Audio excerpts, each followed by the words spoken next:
Welcome along. It's the Prevention is the New Cure podcast. This is episode 5. We're here discussing all things NHS and health related with that political twist. I am Steve Brine. I am the MP for Winchester and Hampshire, and I'm the chair of the Health and Social Care Select Committee in the House of Commons. Hi, I'm Helen Stokes-Lampard. I'm a general practitioner in the Midlands. I'm also chair of the Academy of Medical Royal Colleges and a body called the National Academy for Social Prescribing. Very good. Now, the Academy, since we last met, Helen, has been busy. I know we're not going to talk massively about strikes this time, but we have to mention it in the sense that the Academy has made an intervention. Yeah, very small, subtle and very carefully worded intervention, Steve, where, in essence, we just asked both parties to get around the table and start talking in a constructive way, because that would be a really helpful first step. Until you have people talking, you can't, the talks about talk stage, you're certainly not going to get onto negotiating. And that's the bit we're really missing at the moment. And this is on the junior doctors. Of course, sorry, should have clarified. Yes, about junior doctors. The Academy is for medical royal colleges, i.e. doctors. We certainly haven't spoken out about any of the other many strikes that are going on at the moment affecting healthcare. Well done you. I mean, I said on the media last week in support of what you did. I mean, look, at the end of the day, if they want to talk to anybody, that anybody wants to be the intermediary to get talks going, then this is great. And if you guys can move that on, I mean, I know they've said about preconditions, but I mean, actually there are no strikes announced at the moment. There are no future junior doctor strikes announced. So I would have thought that everybody could sort of save face and get around the table. And if the Academy can host that, move it on as you did last time when there was a junior doctor strike, then they should take your hand off. Thanks, Steve. Well, we're there to help any way we can, whether it's helping them talking with another independent party, whether we can help practically, we gladly do it. At the end of the day, what everyone wants is to see a resolution to this. It's what doctors, junior doctors, who goodness knows have suffered enough, want. It's what the rest of the NHS wants, and it's certainly what patients want. My mum is telling me that all the time. Let's get this sorted. Get this sorted, Helen. So anyway, look, this is, believe it or not, as I said, this is episode 5. So we are, last time we talked smoking, didn't we? We talked vaping. We had Deborah Arna on from ASH. She's great. We talked a lot about strikes last time. We talked about Parkinson's disease and some new tech to manage that condition. Thanks so much for all your feedback. Really appreciate it. If you like this podcast, please follow us. Please click like on your podcast platform of choice, because that really helps. Now, loads of things to talk about this time, Helen. Where are we going to start?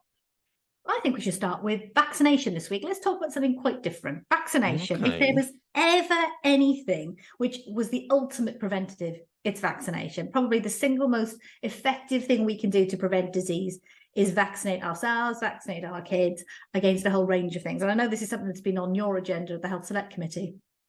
Yeah, so, as you know, we are doing a big inquiry on prevention.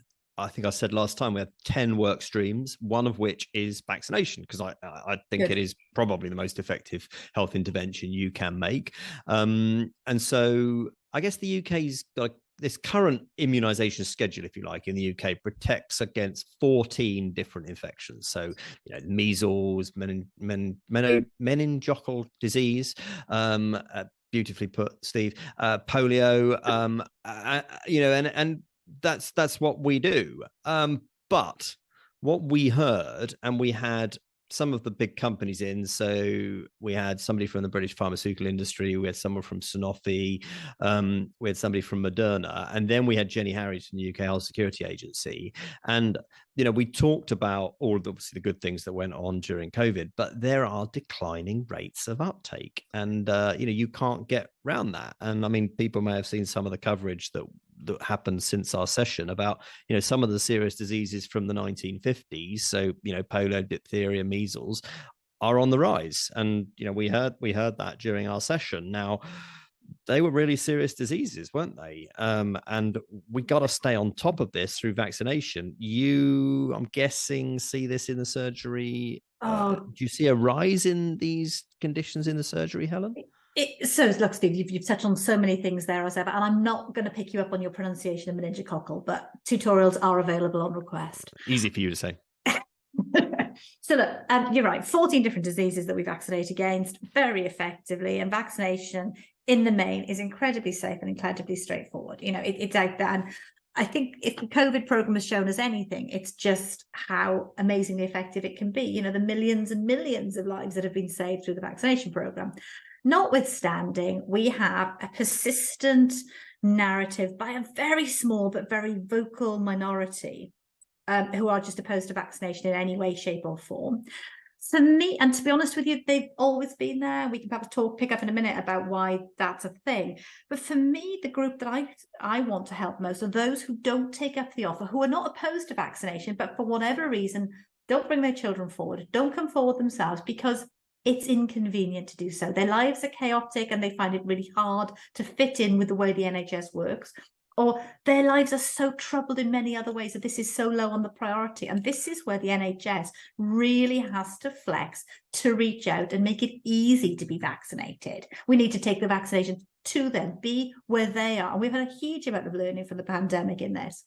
Do you not think that that is part of poor health? So, you know, if you have, it's a health inequalities issue, isn't it? So Absolutely. If you have poor health, you know, you may smoke, you may have poor oral health. The fact that you've got poor vaccine health as well probably shouldn't surprise us. I mean, we certainly talked in the select committee before about, you know, inequality in coverage of vaccine. You know, there's age, there's geography, there's social economic status, ethnicity, religion, you know, and the so-called hard to reach groups. But you're right, the NHS has got to find them, they've got to meet them where they are. So the NHS are currently working on a new future vaccination strategy, which sounds good, and we'll obviously be looking at that when it comes out. What are the big vaccination conversations that you have with your patients then at the moment? So there's a couple. I mean, there was the headlines only a few days ago about this drop off in the 14-year-old children who are supposed to have a booster of the 3-in-1, which is the diphtheria, tetanus, polio, all that stuff. But it's their fifth and final booster that then gives them lifelong protection. And there's been a serious dip in that one. Obviously, due to the disruption during COVID, when the schools were closed, it caused a delay. But the catch-up, despite the catch-up being rigorously applied, a lot of kids haven't participated in it. So there's a chunk, there's a cohort we need to go for. And if you know people who haven't had that vaccination, then that is got through the school nursing program and the school vaccination program. Ask your school nurse what's going on there. But there was another vaccine that's given at the same time, the menacque, so the meningitis, and it protects against 4 different types of meningitis. And acque, just A, C, W, and Y, just different variants.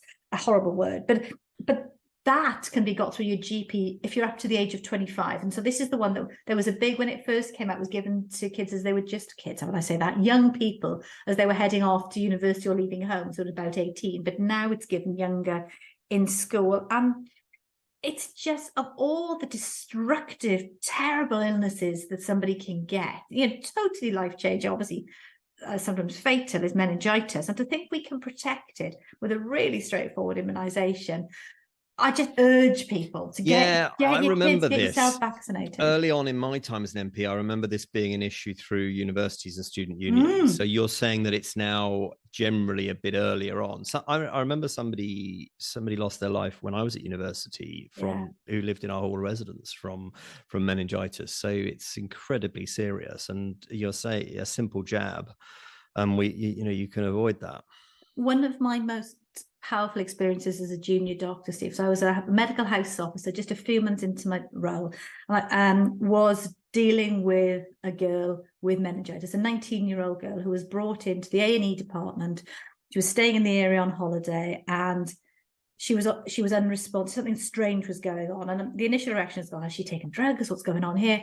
And I remember just looking at her and every instinct screaming, she might have meningitis, let's do something, and sort of calling out for the right drugs and so on. And it was a good call because we saved her, because as we were giving her the drugs, the awful meningitis rash started breaking out on her. We got her to intensive care and she survived and did very well.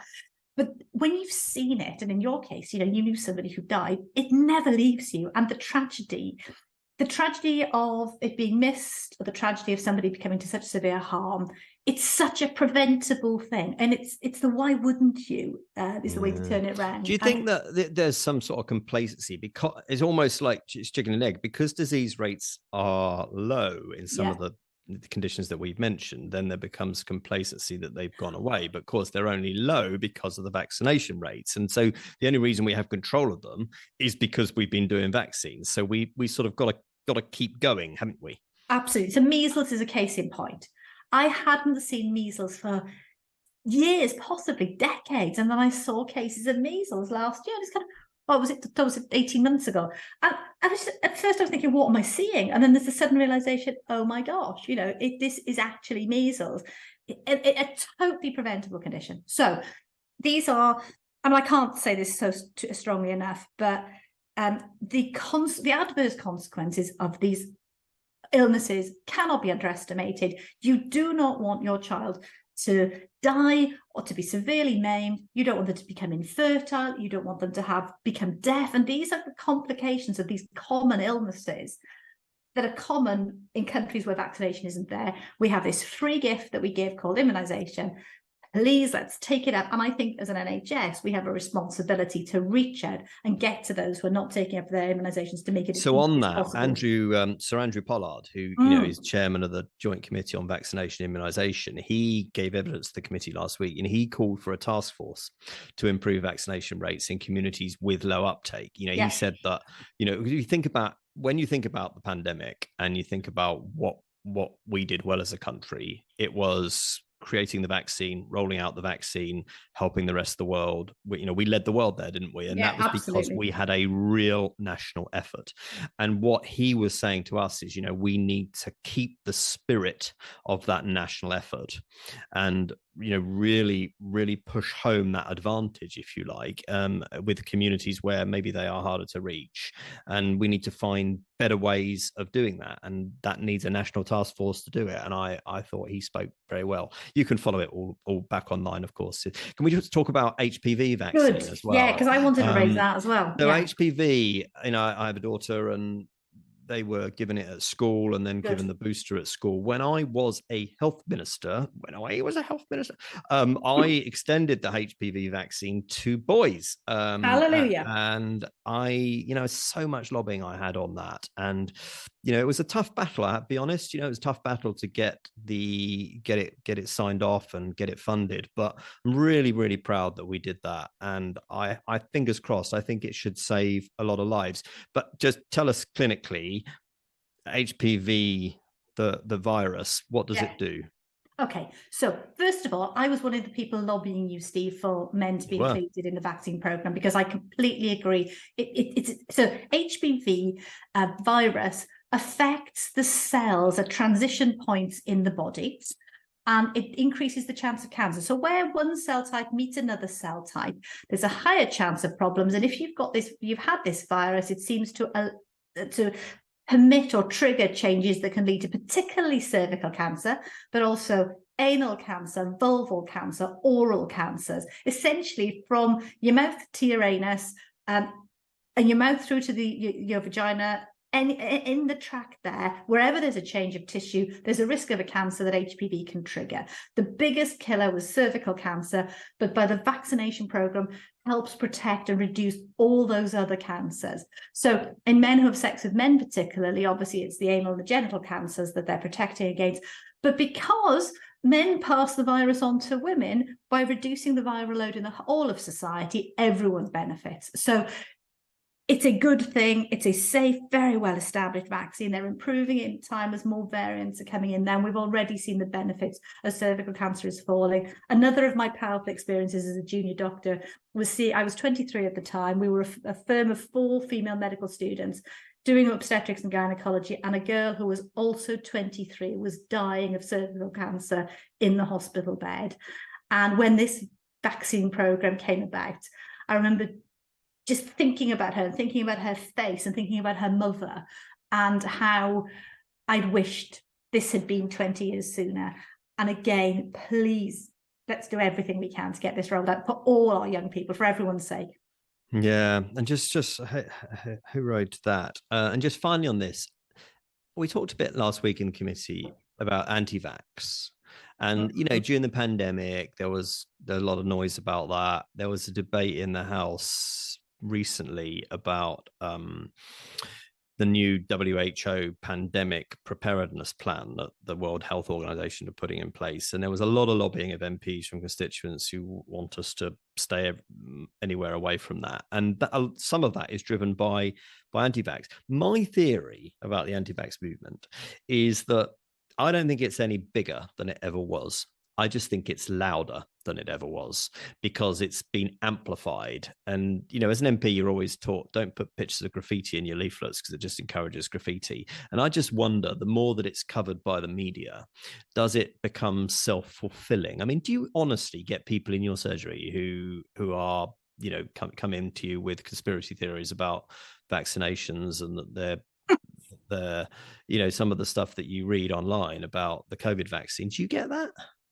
Very rarely, Stephen. So I think your point about I think social media has been such an amplifier of loud, aggressive, antagonistic voices. And I do think there are a lot of people out there who love a conspiracy theory. The ones that actually make it to the consulting room when we speak with are the confused ones, are the frightened ones, are the ones who read or heard something and they want clarification, and they want to go to somebody they trust. That's perfectly reasonable, isn't it? Yeah, and they want to go to somebody they trust to decipher it, to demystify it for them. I mean, we've had scares. I mean, there was the terrible scandal with the MMR vaccine, 20 odd years ago now.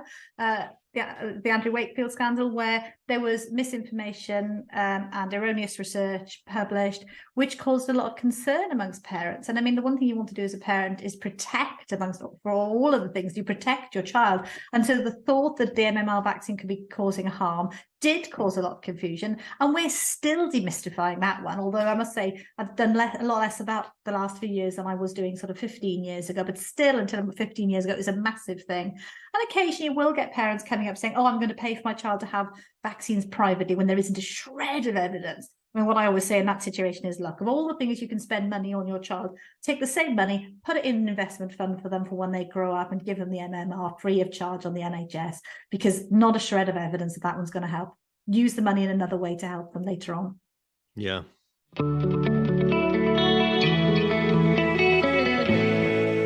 Okay, welcome back. You're listening to Prevention is the New Cure podcast with myself, Steve Bryan, and Dame Dr. Helen Stokes-Lampard. Now, we were going to, talk about dentistry, weren't we? So we record this on Tuesday afternoon this week, and we have been discussing today in the Select Committee, actually, our final bit of our NHS dentistry inquiry. And we had the minister in, and we had the chief dental officer, and we had some people from Health Watch, and we had one of the integrated care boards, actually the Hampshire one, which is the area that I represent. Now, the British Dental Association did some research at the back end of last year, which said that 90% of dental practices in the UK were not accepting new NHS patients. I had a letter earlier this year from my dentist, where my wife and kids and I go, saying that with the heaviest of hearts that our dentist is giving up doing NHS work. And this is happening a lot. And people do not have access to NHS dentistry. That then impacts on the acute sector because people turn up at A&E with dental problems. You know, there's a story on the BBC website today about a lady who took a number of her own teeth out. 13 of her own teeth. 13 of her own teeth out. Unlucky for her. You know, these are horrendous stories, aren't they? And I just do not know what the answer is here. I asked the minister, what is the ambition? Because in 1999, Tony Blair, in his party conference speech, said that everybody would have access to an NHS dentist, no matter where they live, within 2 years. That was his retail offer. And, you know, it didn't happen, but it was clear. It was a pretty clear offer. So I asked the minister today, you know, what is the ambition when it comes to NHS dentistry for our government? And he said, you know, the ambition is that everybody, if they want it, will have access to an NHS dentist. And I mean, you know, fair play to him. That's a pretty big ambition. And I asked, you know, do you think that's remotely attainable? And he said yes. Now, the when to that was as soon as possible. But the workforce that is therefore leaving NHS dentistry, like my dentist, it ain't coming back. So it's a big problem, isn't it? It's a massive problem. And I mean, there are a whole range of reasons for it, similar to the reasons why we've got discontent amongst junior doctors and nurses at the moment. There's so hard financial reasons. NHS dentistry has quite an unusual contract, which hasn't kept up with the changes that have happened in costs, delivery of care. And there were good reasons why the contract was developed when it was, but it has served its time and needs a massive overhaul, is my non-dental perspective on it. But Steve, it breaks my heart. For me, it's the harm we're doing to our children and young people here. It's bad enough when adults and older adults are suffering, but when our children are having to have all their teeth removed under general anaesthetic, all their baby teeth, and then their secondary teeth, because of appalling dental hygiene, as a nation, we have seriously got our priorities wrong. Do you know the single biggest cause for children to have a general anaesthetic is to have their teeth removed? Is that right? That breaks your heart, doesn't it? Yeah, it does. I mean, do you know what worries me? You know I worry, Helen. What worries me is that, take my dentist who has made that move. Yeah. She hasn't done that lightly. No. It's been a huge wrench for her. And reading the letter that she wrote to patients, it's very personal. She's not done this lightly. No. So to do this, and she came into dentistry to work in the public sector, to then make that move because the contract doesn't work. And very crudely put, the contract is around UDAs, units of dental activity.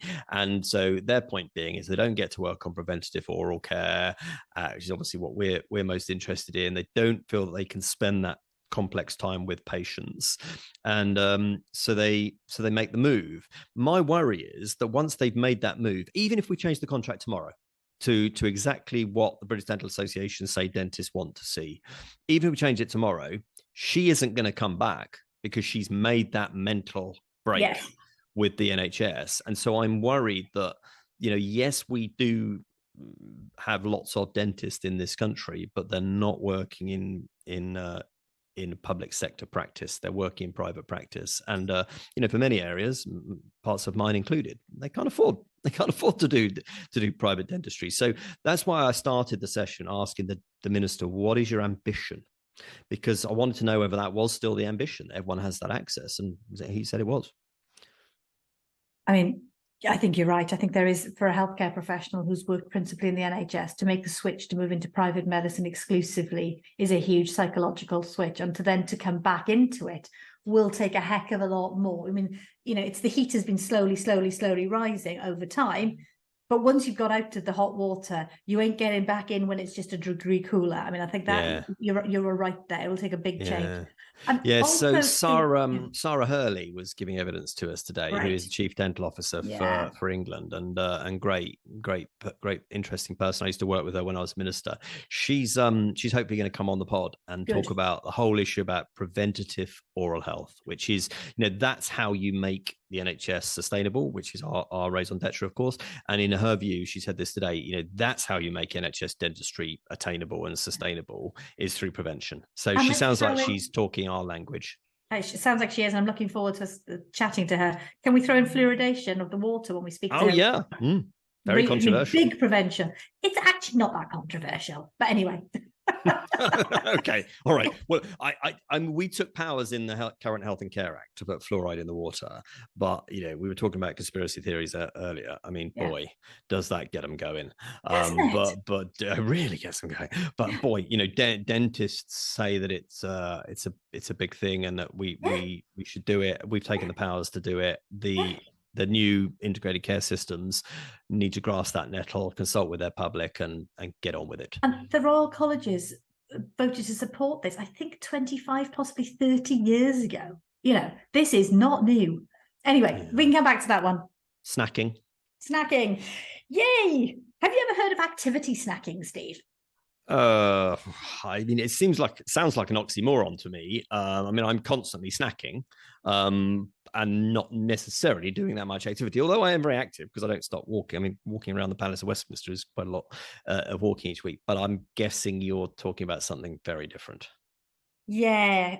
Activity snacking has made the news this week, and it's a concept where you do short bursts of activity, like you have a quick snack of sugar to keep you going energy-wise. You have a quick burst of exercise to reduce your sugar levels and keep them better controlled. So there's a small study, actually a very small study, and just with patients who have type 1 diabetes. So that's where you really have to have insulin to survive, often presents in youth. And so quite a different cohort. But even so, little small packets of activity can do wonders for your blood sugar. And so the phrase activity snacks is now coming into our parlance. But clearly, you touched on marathons and running back there. It's been the London Marathon this week. So that is no snack. That is a 26-course gastronomic extravaganza compared to an activity snack. I see. Yeah, I can see the story that you shared with us on our group before this. So Dr. Elizabeth Robertson, Director of Research at Diabetes UK, which funded the study, says for people with type 1 diabetes, managing blood sugar levels day in, day out can be relentless. She said, it's incredibly encouraging that these findings suggest that making a simple practical change, such as taking phone calls while walking or setting a timer to remind you to take breaks to avoid sitting for long periods, could have a profound effect on blood sugar levels. It sounds logical, doesn't it? It sounds logical what she's saying. Yeah, I think what seems to have surprised the researchers was that the effect was so much greater than they even hoped for. And that's great. And it gives hope. So not everybody can do massive amounts of activity, but everybody can make time for short bursts of activity. And of course, what we hope is this can be extrapolated. There's plenty of good evidence that cumulatively we need to be doing lots of exercise during the week, but it doesn't all have to be 1.5-hour workouts at the gym, or indeed running a marathon. Yeah, so of course it's been the marathon this weekend, hasn't it? And my good friend Jeremy Hunt, my predecessor as chair of the select committee, was among a number of MPs who ran it. Actually, I mean, MPs can take up the option to run the marathon. We're very fortunate that we can do that, and we raise. I say we. They raise quite a lot of money for charities, and Jeremy has been. Right, how he has time for this, Mr. Chancellor of the Exchequer. But anyway, he's been running the marathon again for the Royal Surrey charity, Royal Surrey County Hospital, that is in Guildford, which serves his constituents. He has raised, and I am not kidding you here, £27,500. Wow, that's fantastic. I mean, that is great. Yes, for a new cancer and surgical innovation centre at the Royal Surrey. I mean, hats off to Jeremy. That's a brilliant achievement, and to anybody who's completed the marathon and fundraised for a whole plethora of great causes. As you know, I'm a trustee of Macmillan Cancer, and I know they had hundreds of people running for them during the marathon. And as I was watching the coverage, I could see the bright green jerseys flashing past. And I mean, that is a wonderful thing about the London Marathon. Like with so many other community marathons, that they do raise money for great causes, and many of them, close to our heart on the prevention agenda. But not everyone can run a marathon. Physically, it is a phenomenal challenge. I shan't ask you about your own personal contribution to marathon running, Steve, but as I've never run a marathon, nor am I ever going to, I certainly can't speak from a position of superiority here. Yeah, well, I mean, do you know what? I was actually speaking to a colleague today who did the marathon, and an SNP MP did the marathon. And he was trying to tell me that I could do it. And his thesis was that, running 26 miles out in the Hampshire countryside on your own, even with Monty, my Labrador, running alongside me, which I'd just lose him because I couldn't keep up, is one thing. But doing it through the streets of London, the marathon, he said, there are so many people. He's never known people shouting supportive things at MPs. I mean, if that's got a lot of effort to go to get that. But I can get that from you, Helen. But he said, running through the streets of London with all that support, they literally just pull you along. They pull you, the energy that comes from the crowd, they pull you along. And he said, a bit of running, bit of walking, bit of jogging, and before you know it, you're there. I mean, it sounds great. I mean, I'm not going to commit to doing this next year, but I like the positivity of what he gave me. It gives an incredible community positivity for the 40,000 or so people who participate, and the hundreds of thousands who are there lining the streets, and the millions who are watching online. There is an incredible wave. But for me, I want to build on that positivity about doing exercise collaboratively with others, doing exercise to raise money for good causes.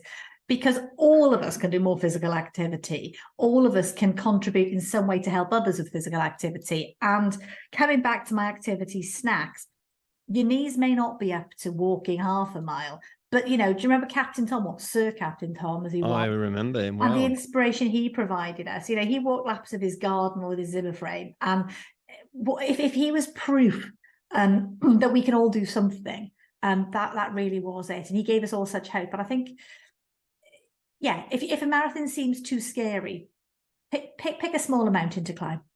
Pick your own mountain, but find the right size mountain for you and go for it. Don't give up completely. Yeah, but anyway, we started talking about activity snacking, didn't we? And diabetes, and I talked about Diabetes UK. Well, Chris Askew, who is chief executive of Diabetes UK, is a good friend, and Chris is going to come on the pod as well, and we're going to do a diabetes special at some point and talk about prevention of diabetes. Anyway, let's take a quick break, and then we'll open the surgery.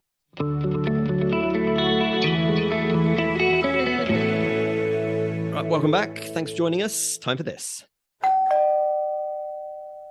That can only mean that the Hazelmere Health Centre surgery, which is where I got that from, where I used to go when I was a little boy, far too regularly, but let's not get into that. That means the pod surgery is now open, Helen. So Dr. Helen and Dr. Steve, that is opening. We got a couple of things today, which just want to touch on. From Stephen Kahn. Dear Steve and Helen, be interested to see international comparisons back from Scandinavia, and vaping is just not a thing. Possibly higher number of adult smokers, but it's not huge. They sell snuff, but I didn't see anyone partaking publicly. Excellent. Nice to be able to walk around and not passively breathe in these smells, of which he means the vaping. So we talked a lot about vaping and smoking last week, but in Scandinavian countries where he was, vaping was not a thing. It's really interesting, isn't it? And I mean, he's obviously like me in terms of I really can't stand the smells of the vapes, whereas you quite like the smells of some of them. Perhaps you get a better class of vaping around where you live, Steve. But it's the sickliness of it that often makes me want to retch. But that's a really interesting observation. I honestly don't know what the international comparisons are. We need to ask Deborah back to give us that data. I think there are huge societal variations. I mean, I was over in Spain a couple of months ago visiting family, and I was shocked just by how much smoking a really stinky, nasty cigarette is still publicly happening and seems so much more acceptable out there. So I think different cultures do have different views about it all. But I honestly don't know. Let's just hope that everyone catches up and gets to the aims for the no smoking at all state that we aspire to. Well, on that point, Richard Madden, dear Steve and Helen, I'm about to try again to stop smoking, but going to use patches. I think it's better to stop altogether rather than go down the e-cig route. The most health benefits are achieved from complete cessation of smoking. Mr. Right. Madden has hit the nail on the head. He certainly has. If you can do it, fantastic. It is incredibly hard to quit, and that's the problem. But I mean, if you can just stop completely and not use anything, absolutely go cold turkey and do it. It's just that a lot of people get very disheartened when they try to do that, which is why these alternatives can be helpful for some. But yeah, good luck, Richard. We're with you all the way. Yeah, good luck, Richard. Okay, one more. Dr. Harvey, who's an intensive care and anaesthetist trainee working, he says, in the south of England, or he or she, just been listening to your latest podcast. An area I feel you haven't touched on is the retention of the medical workforce. We're losing highly skilled individuals, especially in recent years, due to poor workforce planning and, dare I say, pay degradation. How do we fix this? A nice, simple question there. You're not wrong, Dr. Harvey. We can train and recruit new medical staff, but we got to keep hold of the ones we've got. And when the government's workforce plan comes out, which will be after the local elections, so I would imagine some point in mid-May, we're now hearing that will come out. It has to address retention as much as it addresses recruitment. Right, Doctor? It absolutely does. I always think about the metaphor of the workforce is, a bucket, and we can pour as much water we want into the top of the bucket, but if it's pouring out through holes and cracks in the bucket, it ain't ever going to be full. So we can have a bigger bucket, we can have more buckets, but you still want to block up all the leaks. The cheapest, quickest, and easiest way to improve the workforce situation is to improve retention. So he's hit the nail on the head.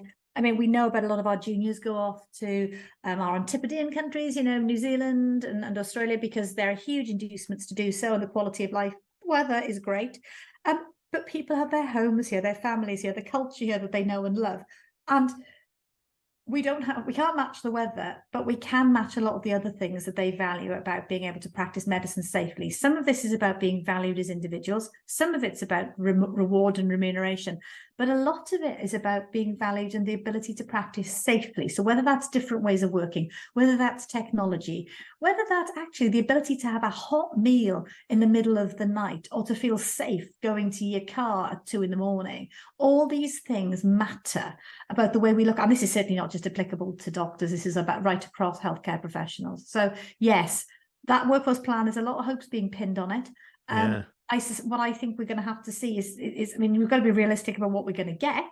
And then it mustn't be a static document. It has to be a living document that is regularly updated and renewed and improved over time. It's great that we're going to get something. I suspect it won't be the perfection that people are looking for just yet. I think you're probably right. But we're going to close in a minute. But before we do, you want to talk about poo again, don't you? I want to talk about poo again because I've seen this. It's a great study. I know, Steve, forgive me. My grandfather was a plumber. My dad was a chemistry teacher. Did you know my dad took me to sewage treatment plants as a day trip when I was a kid? Other kids were going down the beach or to visit castles, and I went to a sewage treatment plant. That's why I turned out the way I did. Just saying. Yeah. Go to some beaches and you can see poo. That's one of the debates we've been having in Parliament today. I had breakfast at number 10 this morning, he says glibly, with the Prime Minister, and we were talking about the issue of combined storm overflows, which is where the sewage system overflows when it's full of stormwater. Anyway, long story. And does great breakfast conversation. Did it pretty much? I know. When I was invited to a breakfast to talk about sewage, I saw the irony of it, but anyway. So what is this story about? About very poo? quickly, there's a new research study coming out where it's only in England, but people are going to be asked to send samples of their poo to see if there are superbugs circulating in the community. So this is about antimicrobial resistance. All those bugs that are circulating out there, how common are they? If you get invited to participate, get over your qualms, submit a sample, because we need to know what's going on in people who are otherwise fit and well. I think they're looking for 2,000 people. Big new research study. We need to know more about bugs. Okay, this is antimicrobial resistance. Yes. So better ways of tackling bacteria that don't then respond to the medicines. So when my son had scarlet fever during the Easter holidays, he tried to fight it off, couldn't quite. So had some penicillin and and it worked. But if the drugs don't work, we have a problem. When I had the public health brief, I had the international health brief in government, and I once did a big presentation to the G20 in Argentina with Sally Davies, who's Chris Whitty's predecessor as the chief medical officer, about AMR. And we should talk to Sally one time about AMR because gosh, she's brilliant on the subject. Brilliant on the subject. She'd be a good fun guest on the pod. And AMR is potentially, people always say, the next pandemic is going to come around the corner. You could argue that the next pandemic is already here, and it's antimicrobial resistance. Occasionally see patients in surgery and we suddenly realize we have got no drugs to give them. We have nothing that we can give in the community to treat their infected leg ulcer. That's the commonest place for these infections that we see. And then they've got to go into hospital for intravenous drugs. So we're already seeing it on a daily basis, and it's getting worse. Anyway, so much more as ever. We could talk all night, but I got to go vote, and you got to go back to surgery, I'm sure. So look, thanks so much for listening. We really appreciate all your support, all your messages. We've touched on some of the stuff that we might cover in future, but we're definitely do diabetes special. So if you're interested in that subject, you've got experience of living with that subject, please contact us. And questions for the pod surgery podcast at stevebryan.com, or find Prevention is the New Cure on social media and message us that way. Until next time, Helen, God bless. See you again. Take care. Bye.